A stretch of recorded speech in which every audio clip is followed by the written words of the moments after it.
Good afternoon.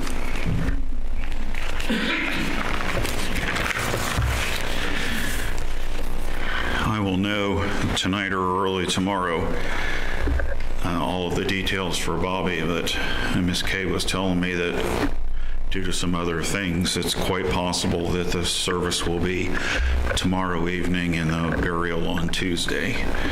So I will check with her later this afternoon when they've had an opportunity. It is the funeral home over in Pound. Hebrews chapter 8 this afternoon. About the time we move into John chapter 7, we move into Hebrews chapter 8. Can't help it, John got a long chapter in chapter 6. Hebrews chapter 8, he has been making the argument that Christ is better than or superior to. And it seems like as we start off the first couple of verses here that he's kind of cyclical in his thinking, revisiting some of the things that he already said, but what he is reaching a conclusion here in different ways.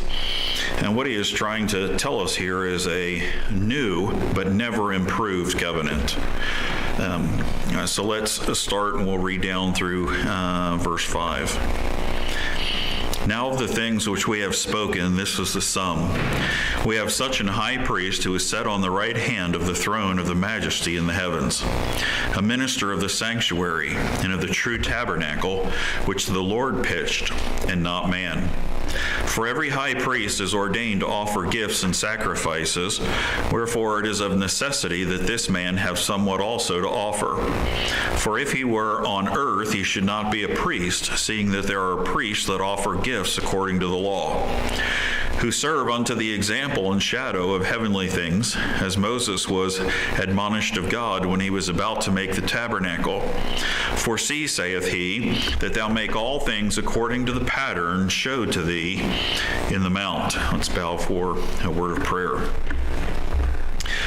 Father, the more we learn about our salvation and the great price with which it was purchased and the incredible blessings that you bestow upon us, even though we are so unworthy, it becomes more and more difficult to imagine that we could be tempted with anything else.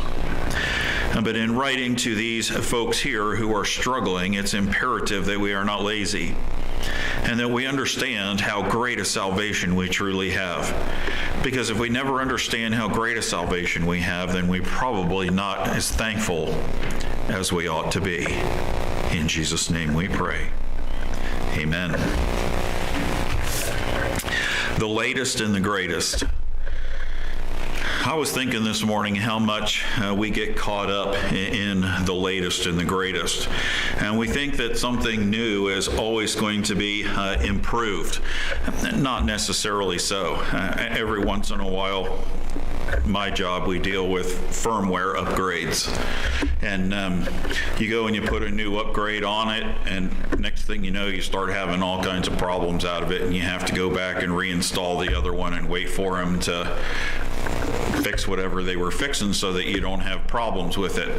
But for the most part, we're kind of conditioned to think that new is improved and we have to have the latest and greatest. There are a couple of reasons for that. The term obsolete is an interesting one.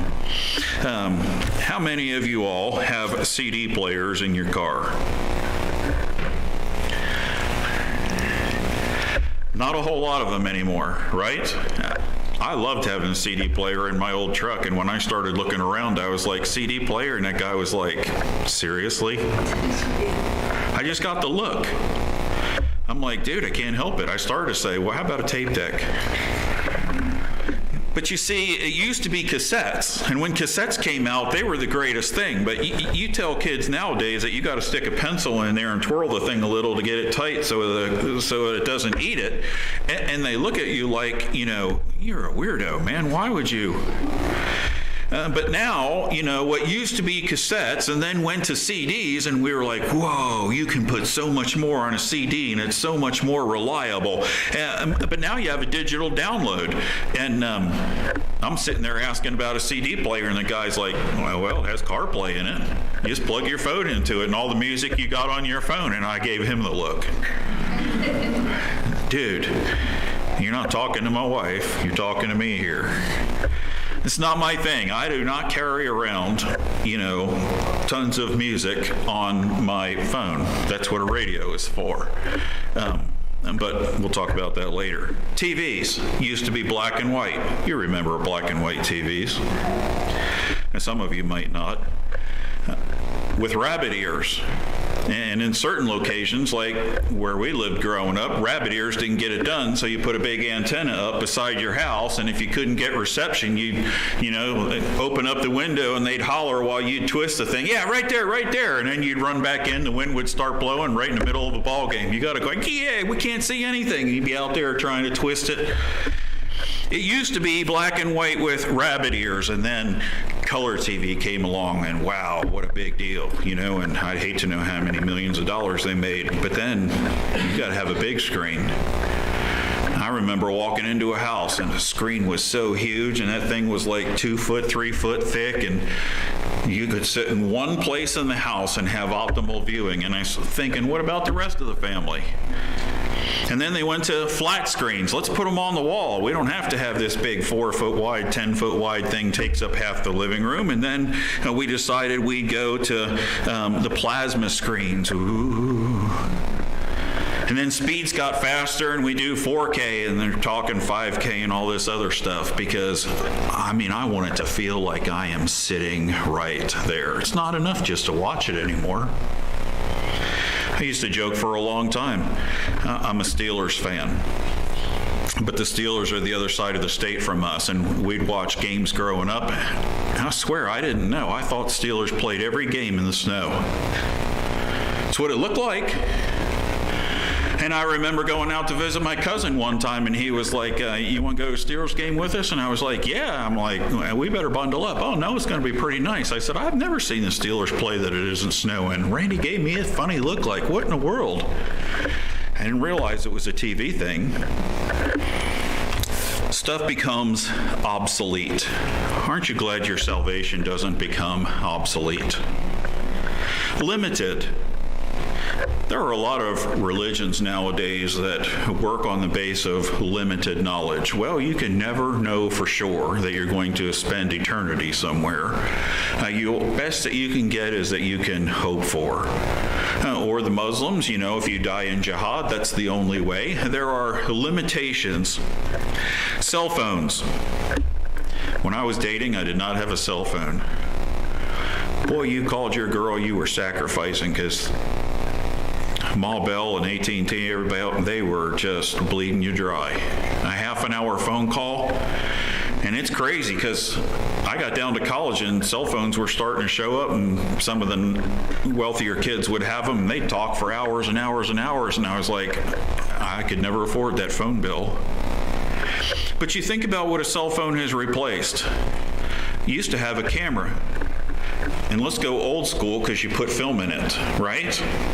And then when the film was done, you took it out and you put it in a little mailer and you dropped it off, and you had to wait a couple of days depending upon how busy they were, and then they'd give your photos back to you, and you're like, oh, that was an awful shot. Oh, there's one good one. And now we take a picture. Let me see, was it pretty good? You cut my head off. So-and-so's not smiling. Somebody's got their eye closed. Listen, half the pictures that were hanging on my grandmother and grandfather's wall, somebody had an eye closed or something in their eye or whatever, because you didn't know it till 7 days later. It replaces the telephone. When I was young and you didn't want a phone call, you'd walk by and you'd grab the receiver and you'd cock the thing just a little bit.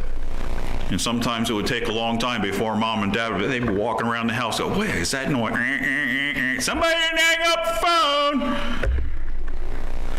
And we had a party line. I mean, it was crazy. Nobody around us had a party line except for our little neck of the woods right back there. There were 3 folks on it, so you'd pick up the thing and say hello. Nobody there, okay? And so you'd dial the phone, and without fail, you'd be calling somebody. Mrs. Wrightsey would pick up. Hello, hello, Mrs. Wrightsey, I'm on the phone. Hello? Can't hear for nothing. So you'd have to tell your friends, hold on just a minute, she'll hang up. And she, sometimes she didn't hear anything, so she'd dial, and you'd have to sit there while you're trying to make a phone call. Cell phone was a big improvement. It got rid of the Garmin. It got rid of the maps. Siri, take me to. Who's Siri anyway, and why do we trust her? Got rid of the phone book, got rid of, you remember those Rolodexes? Had all the phone numbers on it? How many of you still carry that around? Nobody, because our cell phone replaces it. And actually, your cell phone replaces the computer, because it used to be if you wanted to send an email to somebody, you had to run into the house and log on. Ding, ding, ding, ding, ding, ding.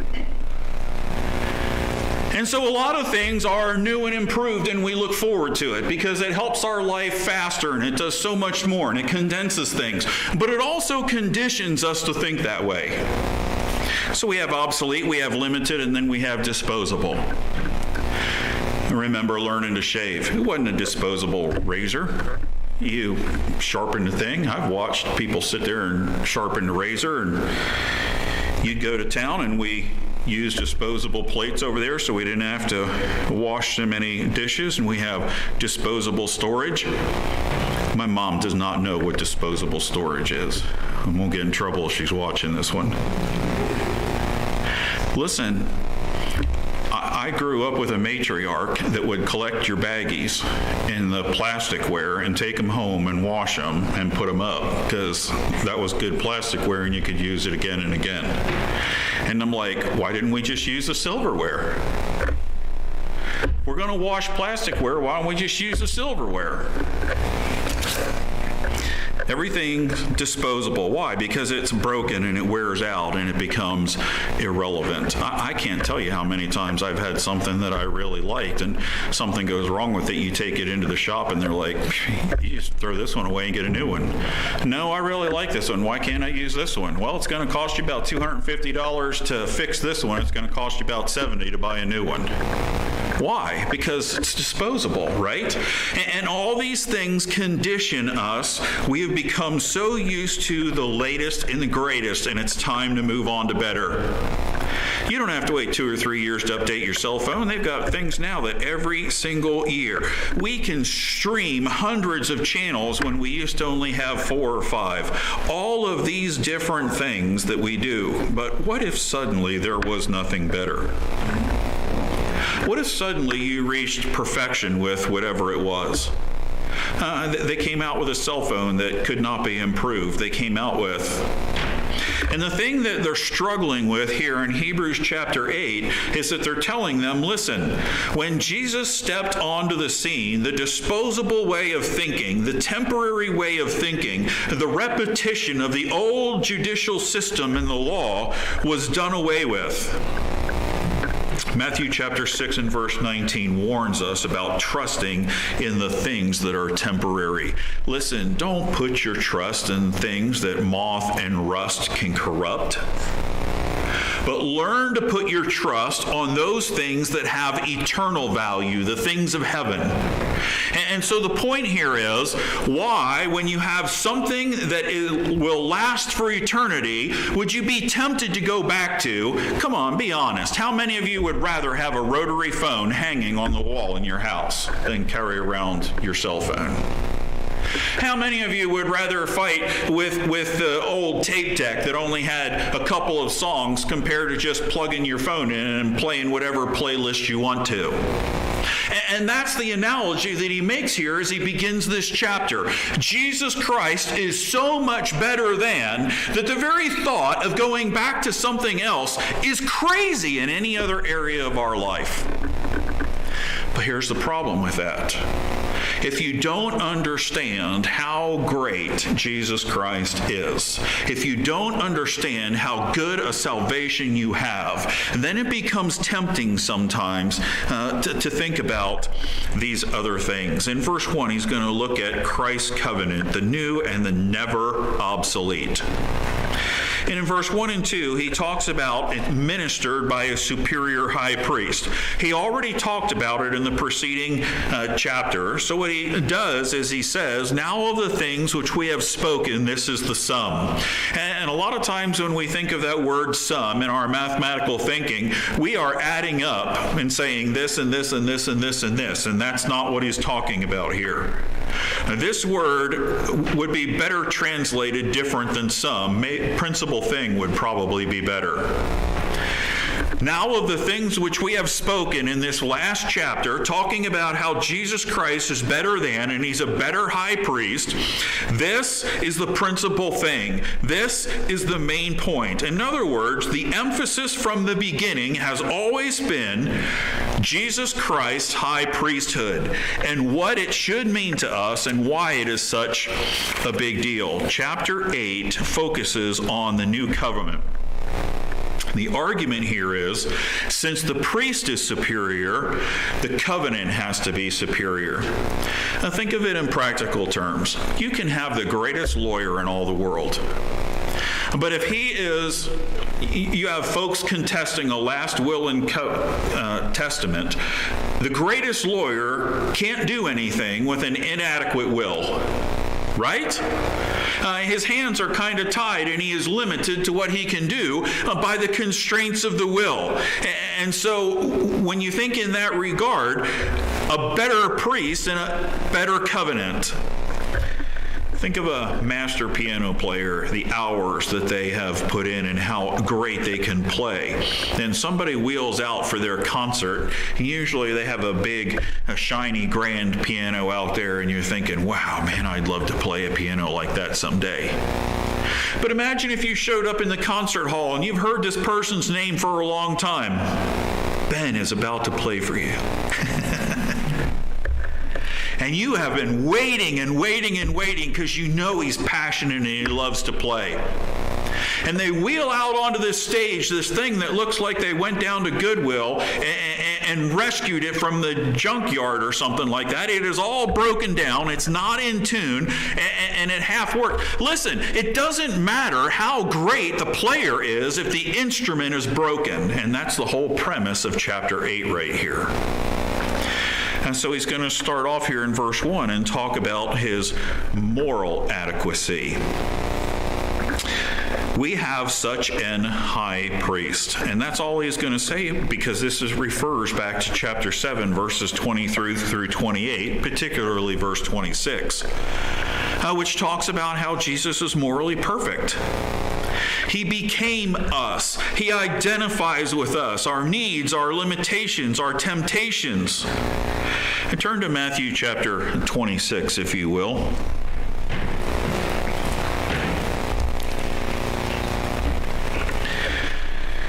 Matthew chapter 26, starting in verse 40.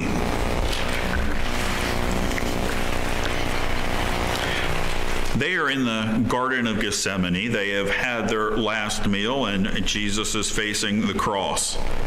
And what a beautiful picture of how understanding Jesus is with the ones that he loved the most, even in the awfulest of circumstances. You start in verse 40, and he cometh unto the disciples, and findeth them asleep, and saith unto Peter, What, could ye not watch with me 1 hour? Now you know the picture. He goes out there, they leave most of them. He takes the inner 3, and he goes a little bit farther, and then he asks them to pray, and he goes on a little ways by himself. And so he comes back and he finds them sleeping. Verse 41, watch and pray that ye enter not into temptation. The spirit indeed is willing, but the flesh is weak. We have a warning here. It is important that you be spiritually sharp, that you enter not into temptation. The next couple of hours are going to be very difficult, and the disciples don't even know it, but Jesus does. And he's telling them you need to be spiritually sharp and you need to be prepared. In verse 42, he went away again the second time and he prayed, saying, "O my Father, if this cup may not pass away from me except I drink it, thy will be done." And he came and found them asleep again, for their eyes were heavy. And he left them and went away again. Notice he doesn't even wake them and say anything. And he prayed the third time, saying the same words. Then cometh he to his disciples and saith unto them, "Sleep on now and take your rest. Behold, the hour is at hand, and the Son of Man is betrayed into the hands of sinners." Listen, what this passage doesn't tell us is that there was such anguish of the heart that the capillaries on his face are bursting and sweat and blood are running down his face with the intensity of the grief that he's feeling. When's the last time you ever prayed with such incredible outpouring of emotion? And see, if it were you and I and we had asked somebody to pray for us and we were feeling something deeply and we came back and they were asleep, we probably wouldn't respond the way Jesus did. And then if we went away and we were praying the second time and we're pouring our heart out before the Father and we come back and we see our closest friends who are supposed to be praying for us, and these are the ones who are supposed to care the most about us, and they're asleep again, would you go off without rebuking or being harsh? And it's a beautiful picture because he hasn't even finished his sacrifice and he hasn't sat down at the right hand of God the Father yet, and yet he is already acting in that regard to the disciples. Go ahead, go on and sleep for a little while because the hour is at hand and pretty soon you're going to need all the strength you have. It's not going to be an easy 24 hours. Your life is about ready to get turned upside down. He identifies with us. He knows the limitations of the flesh. He knows the temptations. He knows the needs. He knows the difficulty of being tired and hungry and thirsty. He understands being misjudged. And then we have in verse 1, back in our passage, enthronement. You say, what's the importance of enthronement? It's very important because where the priest ministered and how they did it was one thing, and sometimes who did it was another. In verse 1 it says, "Set on the right hand of the throne of the majesty in the heavens." Set on the right hand. Levitical priests never sat down. We've talked about that before because they never finished. There was never any place for them to sit in the temple. It's not what they were doing. They were constantly offering sacrifices. They were constantly ministering. And when they were done, they left. They sat down somewhere else, but they didn't sit down as the priest because they were too busy. So when you see that someone has sat down, it's because their work is finished. Christ finished his work on Calvary. There isn't anything else that has to be done. You'll hear folks say, "Well, I'm glad you're saved, but you better get baptized because if you get killed on the way home and you're not baptized, I don't know." John 19:30, last thing he said on the cross, "It is almost done." Now, yeah, my translation doesn't say that either. But I know a lot of people that teach and preach it. It says, "It is finished." And when something is finished, nothing needs to be added to it, nothing can be taken away from it, and nothing can be changed. And that's why he is able to sit down. Hebrews chapter 10 and verse 12 states it another way: "One sacrifice for sins forever." Not over and over and over again every morning, every evening, and every special occasion. And Psalm 110 and verse 1 says, "The fulfillment of the Father's promise to the Son for his completed work is the promise that he would sit next to him until he made his enemies his footstool."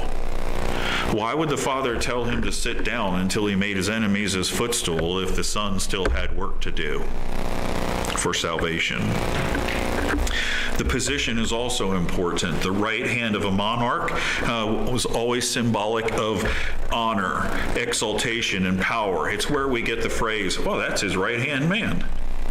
Is that the guy that walks around and cleans his right hand so he can keep working? Is that the guy, if he takes it off and hands it to him, he keeps it? No. It's an expression that is the person that is most trusted of that individual. It is an extension of himself. I need to go see the boss. Well, he's busy right now, but I'll let you see his right-hand man. And his right-hand man is supposed to think like him, act like him, have the authority of him. And so he conducts himself in that same way. And that is the picture that we see here. But Revelation 3:21 also reaffirms to us that it is a place of honor. Who else should sit at God's right hand? But we also learn from Hebrews 7:25 it is a place of intercession, because he says he is always making intercession for us. Now, what you may not know is this is a beautiful illustration of how the Sanhedrin worked. The Sanhedrin was the ruling party for Israel. And when they sat in judgment, whoever the person was that was presiding over it, whether it was the high priest or someone else that he asked to do so, when he sat down, there were always two scribes. One scribe would sit on his left hand, and one scribe would sit on his right hand. And then all of the other folks would be gathered as witnesses while the trial was going on, if you will. And the scribe on his left hand was responsible for writing the condemnation. So if you were found guilty, the guy over here is the guy that's going to be writing your sentence. You are guilty. This is why you're guilty. Here's the punishment. But the guy on the right hand was the one who was responsible for writing the acquittals. And so all of the evidence is laid out, and the judge is standing there, and when it all comes down, they say, not guilty. This guy goes to work. This is what was done, this is what was said, this was who was involved, not guilty. And it's entered into. So if Jesus Christ is sitting at my right hand, you say, why is he sitting at the right hand? Because every time somebody accuses me before God the Father, Jesus is writing the acquittal. He's not guilty. I paid for that. He's not sitting at the left hand saying, they are yet dead in their sins. He has told them multiple times in John already, I did not come to condemn the world, but to save it. It's also a place of exaltation we see in verse 1. Set on the right hand of the throne of majesty in the heavens. In chapter 4, verse 14, it says, he passed through the heavens. That is a picture of ascending beyond the highest limitations of this world. Listen, I can get on a rocket right now and they can fire me as far as they want to, but I'm not going as far as Christ did when he ascended. It's just simple. Because I am limited and he is not. But if you'll go with me to Revelation chapter 21, there is also another beautiful picture here that we sometimes forget. In Revelation chapter 21, verses 1 through 8, and then you can jump down to verse 27, we see that nothing corrupted is allowed into heaven. And so even if I did have the power of ascension, apart from salvation in Jesus Christ, I could not exercise it because nothing corrupt is allowed in heaven. I saw a new heaven and a new earth. For the first heaven and the first earth were passed away, and there was no more sea. Well, what's wrong with our sea? It's polluted. It's been cursed. Oh, what's wrong with our sky and what's wrong with our earth? It's polluted. It's been cursed. And I, John, saw the holy city, New Jerusalem, coming down from God out of heaven, prepared as a bride adorned for her husband. All right, now you've been to a few weddings, I assume, right? How does the bride prepare for her wedding?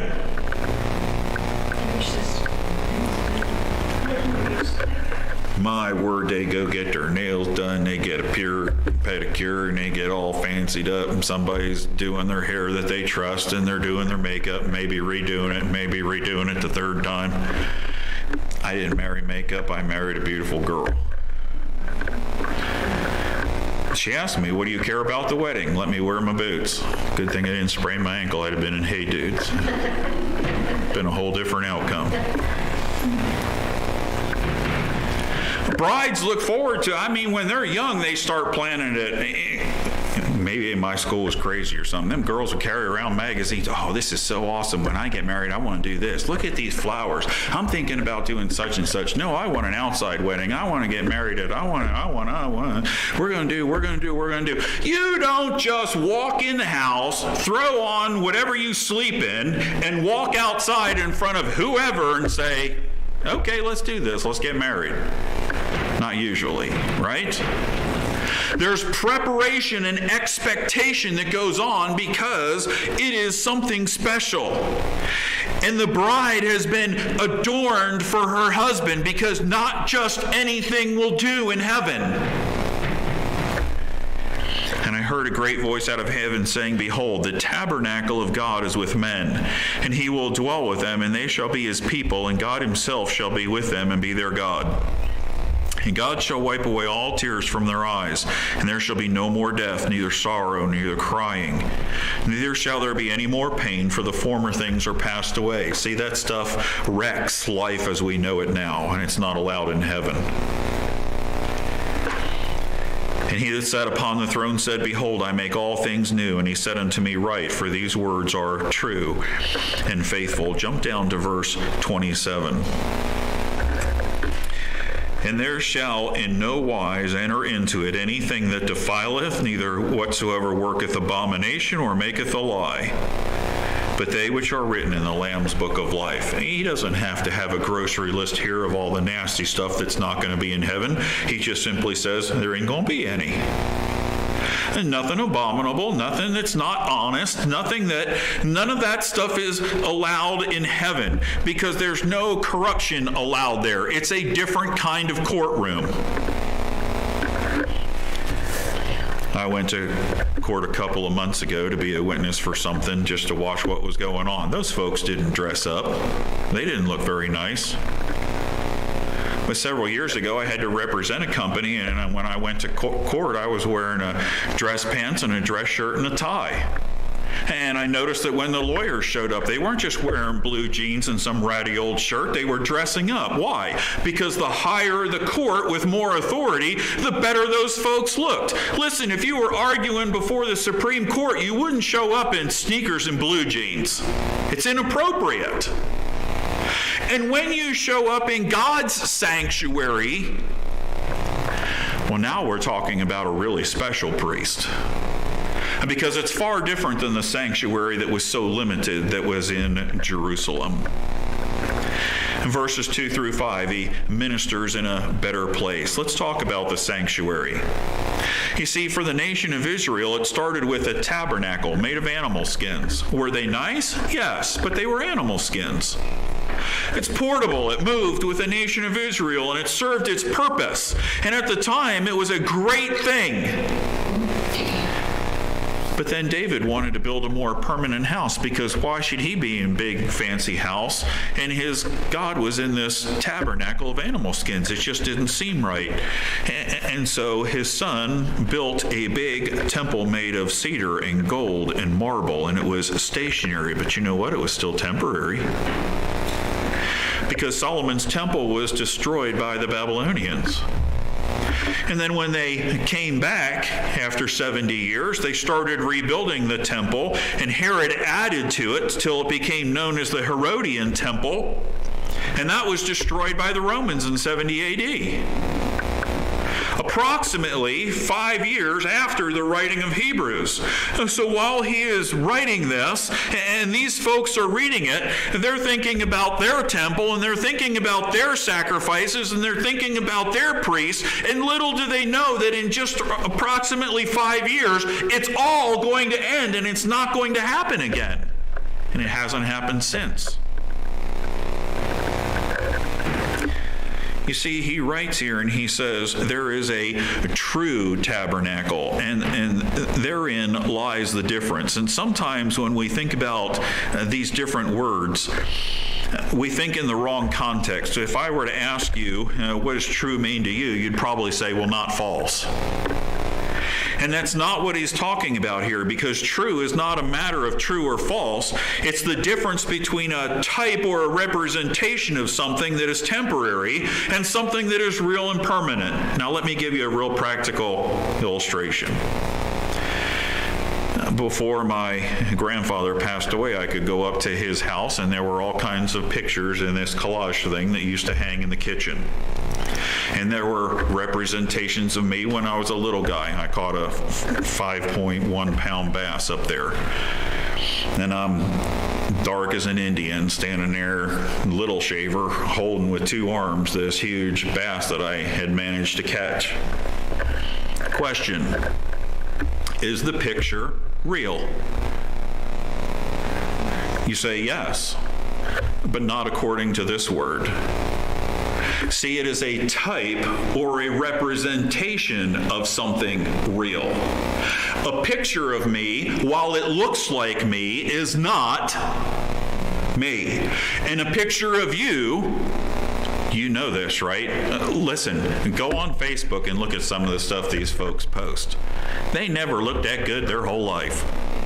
It's going to get worse with all this AI.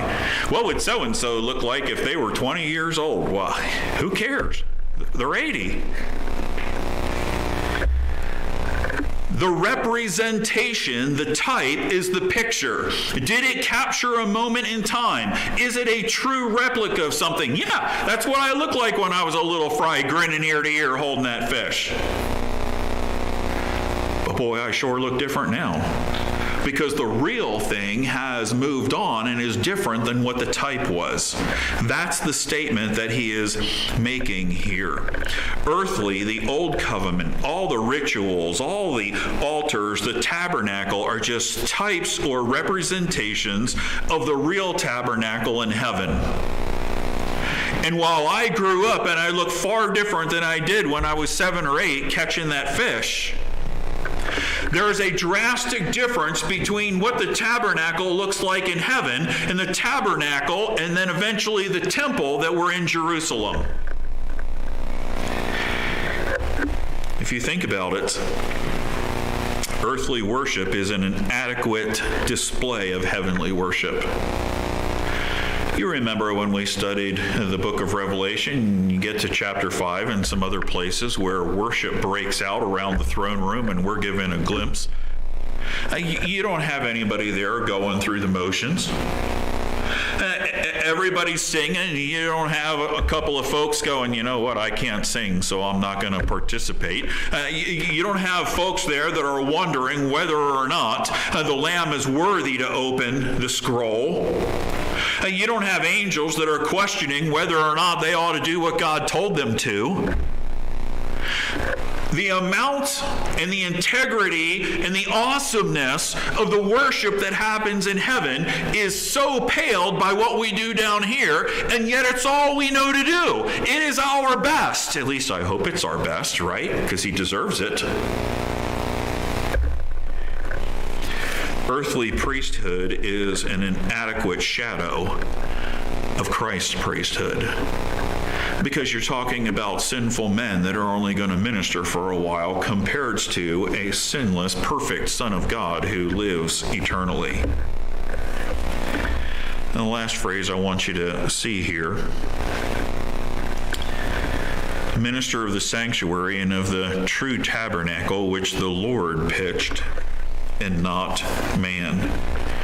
Earthly was man's work. Now listen, Moses was given very explicit directions. Boy, you talk about putting together a crib or something. Sometimes we want to skip a step. There was no skipping a step when it came to putting the tabernacle together or any of the pieces or parts that were included in it. I mean, you talk about exact and detailed, and that teaches us something about God, because he cares very much about every little detail of everything. So when he looks at my life, he's not skipping ahead going, oh yeah, they're going to go to church on Sunday morning, yada, yada, yada, yada. Oh yeah, they're going to do. Oh yeah, they're going to do. No. Very careful attention to detail. How careful? He knows every hair on my head. Earthly was man's work, heavenly is God's work. Have you ever had someone come and work at your house and you think, well, I probably could have done as good a job at whatever myself? And then you have somebody else come and do something and you just stand there in awe and you say, wow, this guy is a master craftsman. What an incredible job. You could call both of them a carpenter, if you will. But there is a big difference between the carpentry that this guy's doing and the carpentry that this guy's doing. And there is a big difference between the work that man is doing and the work that God is doing. His pattern, his materials, his nature. When we were over in Newcastle, we had some friends that were having some work done on their house, and I went over there one day and I said, who's working on the house? Neil said, Close Enough Construction. I'd never heard of them.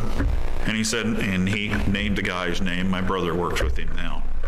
And I said, why do you call him Close Enough Construction?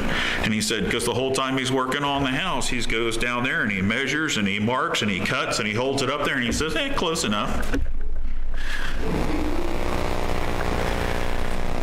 Listen, when God does something, it's not close enough. We see that in creation, right? When God does something, it's perfect. And so that means the tabernacle has to be perfect, the atmosphere has to be perfect, the worship has to be perfect, the priesthood has to be perfect. Far different than what happened on earth in man's tabernacle. Turn to Hebrews chapter 12 as we close. The biggest part is that it is permanent. It's not moved. It's not destroyed. It doesn't decay. In Hebrews chapter 12, verses 26 through 28, whose voice then shook the earth, but now he hath promised, saying, Yet once more I shake not the earth only, but also heaven. And this word, yet once more, signifieth the removing of those things that are shaken, as of things that are made, that those things which cannot be shaken may remain. Wherefore, we receiving a kingdom which cannot be moved, let us have grace whereby we may serve God acceptably with reverence and godly fear. That's a statement of perspective. Everything in this earth is going to pass away, no matter how permanent it seems. We need to conduct ourselves with reverence and godly fear, knowing that we serve an eternal God and what he does is perfect. That changes everything. Why in the world would you want to go back to a cassette player?